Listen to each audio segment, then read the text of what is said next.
It's normal that I feel down, but you know I liberate when I think about the days, the days, the days. It's normal that I feel down, but you know I liberate when I think about the days, the days, the days. It's normal. Okay, so in this video, we're going to be talking about the 7 things that I dislike about the 2015 Nissan GTR. The car is not fully stock. It has a couple of modifications, but if you haven't seen the previous videos where I talk about how the car is modified, I will link to them down below. It's nothing super extensive, but I really like the modifications that my brother-in-law put on this GTR. It's nice and simple, clean, usable, and it still keeps the car very reliable. So let's go ahead and dive right into it. First up to bat, we have the transmission. I do like the transmission a lot. The shifts are very quick, but I did notice, especially when it first starts up, it gets real clunky and is not happy, especially going in reverse or staying in lower gears. Now that's something that I'm pretty familiar with because of the Audi R8. It's the single clutch, so it's even more clunky and more herky-jerky, but just something to be aware of. It's a tiny complaint. Yeah, the transmission, when it's cold, man, it gets a little unhappy. The second thing is that the GTR really likes to voice its opinion. It has a lot of things to say, and by that I mean there's a lot of noises. I think it's the transmission and like maybe the drive shaft, but there's a lot of like whirring noises and clunks and clicks that happen. That's just something to be aware of, is that car likes to talk a lot to you.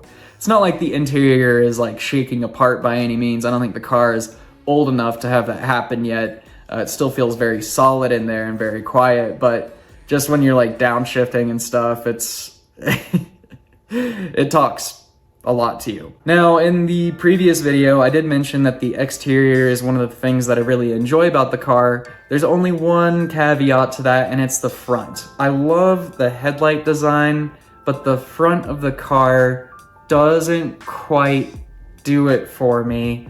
I don't know exactly what it is. It might be just that it's cut off too like sharply in the front, but that's just my opinion. Take it or leave it. I'm not too big on the front design of the GTR.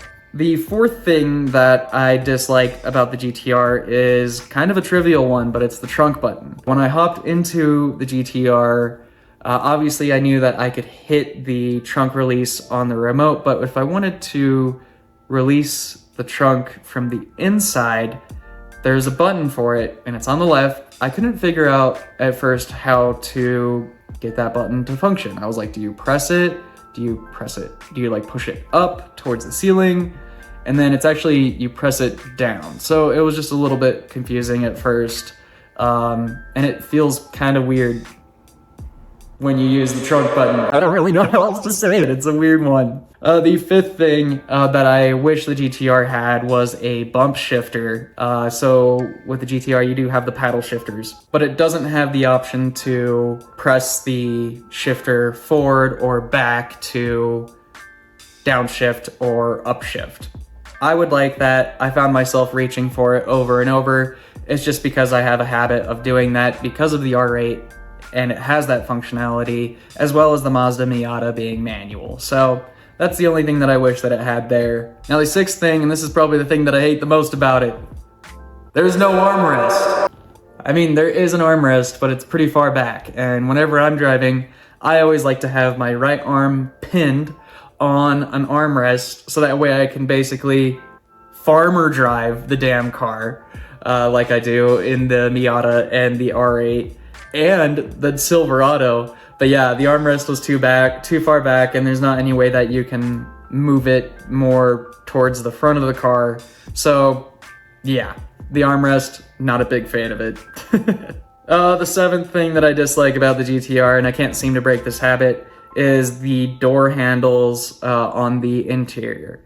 So typically with a normal car, you just have like a lever and you just pull it and you can get out. But with the GTR, it's sunk down behind the grab handle on the door, and you have to lift up. Again, another really trivial thing, but I found myself reaching for the door handle so many times. It does make the overall interior design less broken up, and I'm sure if they were to put a standard door handle on it, they probably would have taken it from the 370Z, which I would not like at all. So yeah, you know, it's good that they did something different, but it's a little bit odd for the experience and owning it for the week. That covers the 7 things that I didn't enjoy as much about the GTR.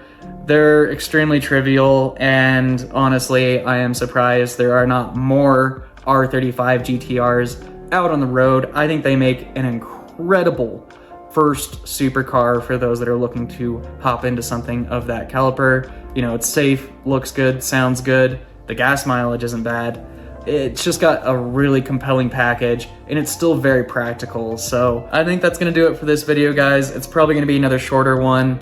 And the reason why I'm not in the GTR giving these points like I normally would is because, if you didn't see it in the 7 things that I love about the GTR video, we got hit with a ton of snow, so I'm just providing my thoughts right here next to the trusty old...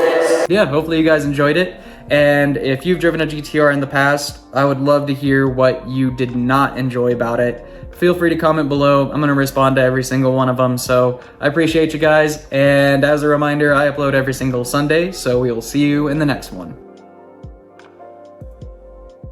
So, I was getting ready to take the GTR back to Jason and swap back into the R8 today, but as I was backing out of the driveway, I got a little warning that this tire over here was flat. So, I did notice in previous videos that it looked like it was getting a little low over time. I think I even noticed it when we first took it out for the Shift Colorado magazine photo. But yeah, so we're taking that off now because it is not holding any PSI, and we're going to take it to hopefully get patched. I swear to God, I think I have the worst luck when it comes to tires. Let's see how heavy this thing is. It's got some heft to it.